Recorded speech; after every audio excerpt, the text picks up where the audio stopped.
Good morning बच्चों। आज कक्षा 8वीं में हम लोग सामाजिक विज्ञान में भूगोल का अध्ययन करेंगे। भूगोल का आपका 5वां अध्याय है जिसका शीर्षक है उद्योग।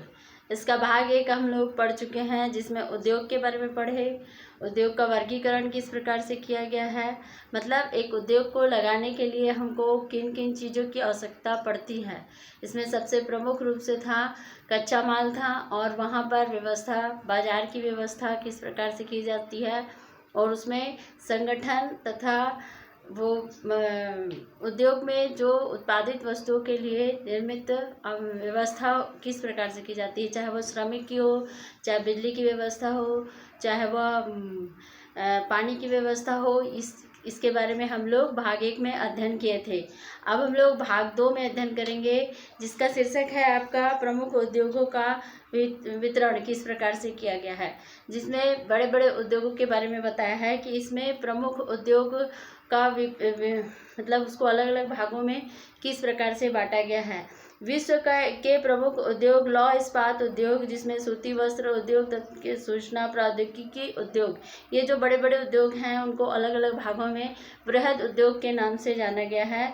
लोहा इस्पात उद्योग और वस्त्र उद्योग काफ़ी पुराने उद्योग हैं, जबकि सूचना प्रौद्योगिकी उद्योग ये नया प्रभाव उभरता हुआ उद्योग है। ये देश में जिसमें लौह इस्पात उद्योग अवस्थित है, जिसमें जर्मनी, संयुक्त राज्य अमेरिका, चीन, जापान तथा इसमें देखोगे जापान और रूस हैं। वस्त्र उद्योग भारत में हांगकांग, दक्षिण अमेरिका, जापान तथा ताइवान में सांकेतिक रूप से निर्मित है।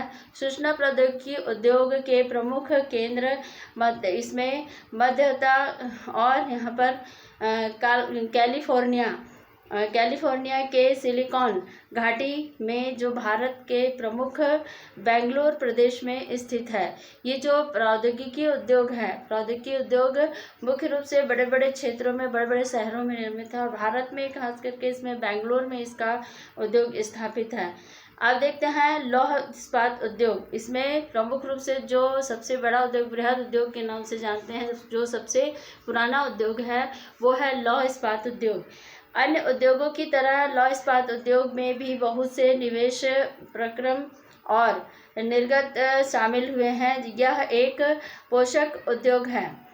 इसके उत्पादन अन्य उद्योगों के लिए कच्चा माल के रूप में प्रयुक्त होते हैं। उद्योग के लिए निवेश में श्रम, पूंजी, स्थान तथा और अन्य अवसंरचना के साथ साथ लौह अयस्क, कोयला एवं चूना पत्थर कच्चे माल के रूप में सम्मिलित हैं।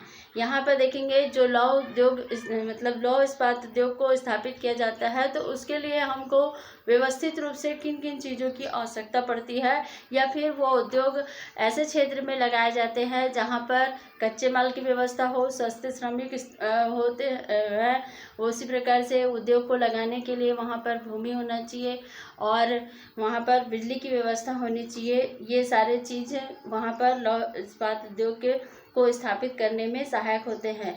लौह अयस्क से इस्पात निर्माण की प्रक्रिया में कई चरण शामिल होते हैं। कच्चे माल को यहाँ पर झोंका भट्टी में रखा जाता है, या जहाँ यह प्रगलित होता है, और इसके बाद यह परिपोषित होता है, परिशोधित होता है, मतलब उसको भट्टी में डालकर उसको पिघाला जाता है और उसको फिर संशोधित करके उसको शुद्ध रूप करके उसको अलग किया जाता है।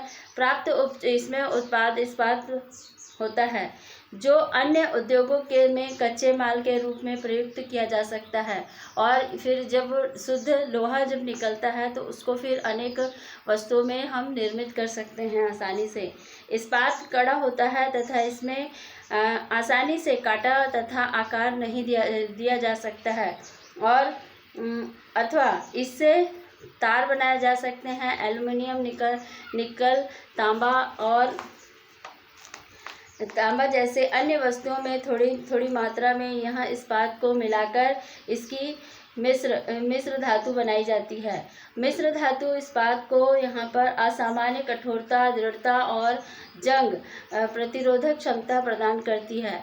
जैसे तांबा है या कांसा है या पीतल है, टीन है, तो इसमें थोड़ा थोड़ा लौह अयस्क मिलाकर उसको मजबूत बनाया जाता है, ताकि कोई वस्तु को अगर बनाते हैं तो उसमें मजबूती रहना चाहिए। इसलिए लौह इस्पात जो लौह अयस्क होता है वो जो नरम धातु होते हैं उसमें मिलाने का भी काम किया जाता है इसको।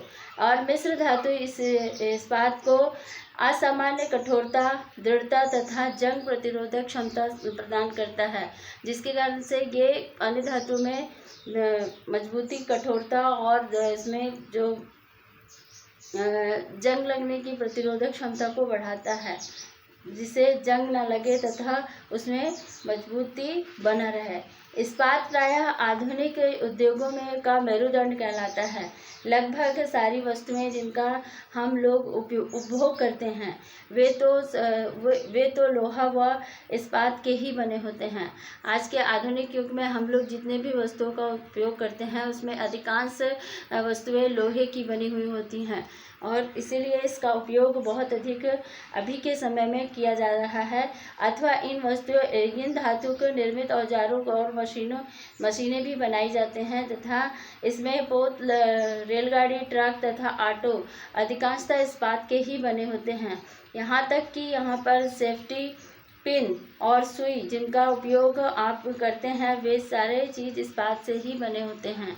आज के समय में जो बड़ी बड़ी मशीनें हैं या यातायात के जो साधन हैं या भवन निर्माण के लिए जो वस्तुओं का उपयोग किया जाता है वे सारी चीज़ें इस्पात के बने हुए होते हैं। और अधिकांश करके देखेंगे जो हम लोग घर में सेफ्टी पिन का भी उपयोग करते हैं वो भी इस्पात के ही बने हुए होते हैं। इस्पात की यहाँ पर पाइपलाइन से तेल परिवाहित होती है और परिवाहित किया जाता है, और तथा खनिज का खनन इस्पात के उपकरणों से होता है। कृषि के यंत्र प्रायः इस्पात के ही बने होते हैं। विशाल भवनों का ढांचा इस्पात का ही बनाया जाता है। सन 1800 में ईसा पूर्व इस्पात उद्योग यहाँ पर स्थित हुआ था, जहाँ पर कच्चा माल, विद्युत आपूर्ति तथा और बहता जल आसानी से उपलब्ध थे। बाद में यह उद्योग के लिए आदर्श स्थिति कोयला क्षेत्र के समीप नहरों तथा रेलवे के निकट थी।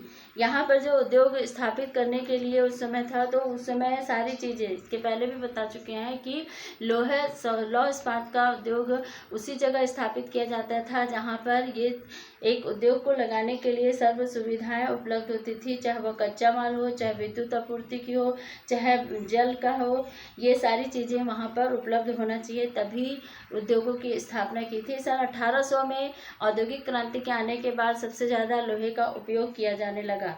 1950 के बाद लोहा और इस्पात उद्योग समुद्र पतन के निकट सपाट भूमि में विशाल क्षेत्रों में केंद्रित होना शुरू हो गया।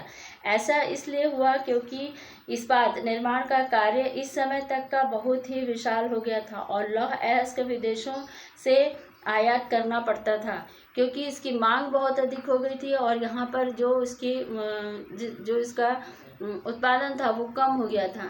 इसलिए हमको उसकी पूर्ति करने के लिए जो लौह इस्पात का जो कच्चा माल है उसको हमको विदेशों से भी मंगाना पड़ता था। भारत में लौह इस्पात उद्योग कच्चा माल तथा सस्ते श्रमिक परिवहन और बाजार की व्यवस्था इसमें का लाभ लेते हुए विकसित हुए थे। सभी महत्वपूर्ण इस्पात उत्पादक केंद्र जैसे भिलाई है, दुर्गापुर है, बर्नपुर है, जमशेदपुर है, राउरकेला है, बोकारो एक ही प्रदेश में स्थित हैं, जो 4 राज्यों में फैले हुए हैं, और वे राज्य हैं पश्चिम बंगाल, झारखंड, उड़ीसा, छत्तीसगढ़ और भद्रावती तथा यहाँ पर विजयनगर कर्नाटक में, विशाखापट्टनम आंध्र प्रदेश में, यहाँ पर सेलेम तमिलनाडु तमिलनाडु में अन्य महत्वपूर्ण इस्पात केंद्र है जो स्थानीय संसाधनों का उपयोग कर रहे हैं। यहाँ पर भारत में देखोगे तो भारत में ही बहुत सारे चारों तरफ राज्यों में ये क्षेत्र फैले हुए हैं जहाँ पर लौह इस्पात का उद्योग केंद्र बना हुआ है, जहाँ पर सारी सुविधाएं इनको उपलब्ध है। छत्तीसगढ़ में देखोगे, छत्तीसगढ़ भिलाई स्टील प्लांट के नाम से ही मशहूर है क्योंकि यहाँ पर सबसे बड़ा उद्योग लौह इस्पात उद्योग स्थापित है। इसमें देखेंगे जमशेदपुर में सन 1947 में पूर्व भारत में केवल एक ही इस्पात कारखाना था जिसमें टाटा आयरन एवं स्टील कंपनी लिमिटेड टिस्को व निजी स्वामित्व में था। स्वतंत्रता के पश्चात सरकार ने यह कार्य अपने हाथ में ले लिया और बहुत से लौह इस्पात संयंत्र स्थापित किए थे। और झारखंड में यहाँ पर स्वर्ण रेखा में रख कई नदियों के संगम के समीप यहाँ पर साक्ची में सन 1907 में यहाँ पर टिस्को में शुरुआत की गई थी, जबकि इसमें बाद में यह साक्ची के नाम से साक्षी नाम बदलकर जमशेदपुर रखा गया था। और भौगोलिक रूप से जमशेदपुर देश में लोहा इस्पात केंद्र के रूप में सर्वाधिक सुविधाजनक स्थान है। जमशेदपुर में देखोगे वहाँ पर कच्चे माल भी अधिक मात्रा में उपलब्ध होते हैं, उसी प्रकार से वहाँ पर सस्ते श्रमिक भी मिलते हैं। लौह इस्पात उद्योग को चलाने के लिए वहाँ पर बाजार की व्यवस्था भी है और हर एक सुविधा मिली हुई है, इसलिए जमशेदपुर में एक बहुत बड़ा लौह इस्पात कारखाना है। तो बच्चों, इसमें हम लोगों ने उद्योग के बारे में, उद्योग का वितरण किस प्रकार से किया गया है, एक उद्योग को लगाने के लिए किन किन चीज़ों की आवश्यकता होती है और कौन सा उद्योग सबसे जो बड़ा उद्योग है, लौह इस्पात उद्योग है, सूती वस्त्र उद्योग है, ये सारे उद्योग, सीमेंट उद्योग है, ये बृहद उद्योग में आते हैं और इसकी जो स्थापना करने के लिए सर्व सुविधा का होना अति आवश्यक है। वहाँ पर सारी चीज़ की सुविधाएं होनी आवश्यक होती है। तो बच्चों, इस पाठ को आप लोग अच्छे से अध्ययन करेंगे और इसमें का जो प्रश्न है छोटा छोटा उसको निकाल कर कॉपी में लिखोगे। ठीक है, थैंक यू।